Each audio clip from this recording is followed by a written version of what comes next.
মানে আরবি আরবি আইসা যদি জিজ্ঞেস করে যে যে তোর নাম কি, বা আপনি তো কিছুই জানেন না, বুঝেন না, তাই না?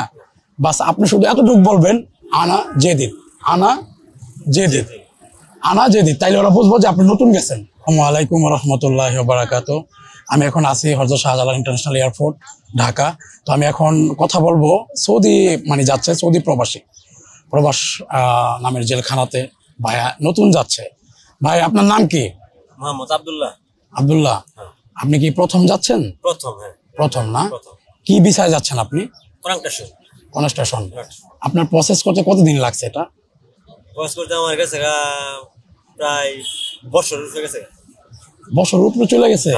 আল্লাহ আল্লাহ। যাই হোক, তো এখন আপনার কেমন খরচ হচ্ছে, কেমন এটা এই ভিসাটায়? আমার খরচ হয়েছে 5-এর উপরে। 5-এর উপরে?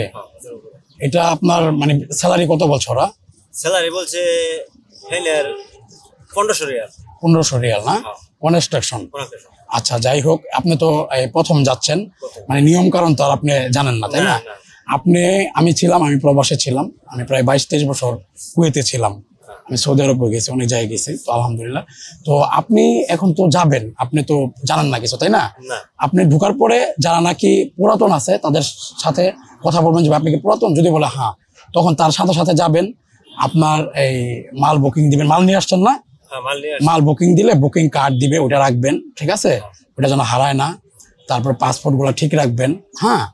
আর যখন নাকি আপনার ওই সৌদি আরবে পৌঁছবেন, আপনি তো আরবি জানেন না, ভাষা জানেন না, অনেক ধরনের প্রবলেম হতে পারে। তখন আপনি বলবেন, যদি আপনাকে কেউ জিজ্ঞেস করে, মানে আরবি আইসা যদি জিজ্ঞেস করে যে যে তোর নাম কি, বা আপনি তো কিছুই জানেন না, বুঝেন না, তাই না?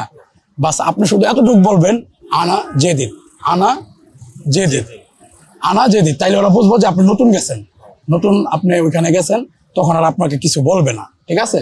তারপর আপনি যে কোম্পানিতে যাচ্ছেন ওইখানে যারা পুরাতন আছে তাদের সাহায্য সহযোগিতা নেবেন, ঠিক আছে? তো ইনশাল্লাহ আপনার জন্য, আপনার নামটা যেন কি বলছিলেন? আব্দুল্লাহ। আব্দুল্লাহ ভাই, আপনার নাম তো মাশাআল্লাহ, আব্দুল্লাহ, অনেক সুন্দর নাম, আরবিয়ান নাম। তো আপনার জন্য শুভকামনা রইল। আর আপনি যাচ্ছেন পুরা পরিবারের একটা দায়িত্ব নিয়ে, যাচ্ছেন। আপনার জন্য দোয়া করি, আল্লাহ যেন আপনার মনের ইচ্ছা বাসনা পূরণ করে আপনাকে যেন সুস্থ রাখে, ভালো রাখে, সেই প্রত্যাশা করি। তো ইনশাল্লাহ ভালো থাকবেন। ওকে, আসসালামু আলাইকুম।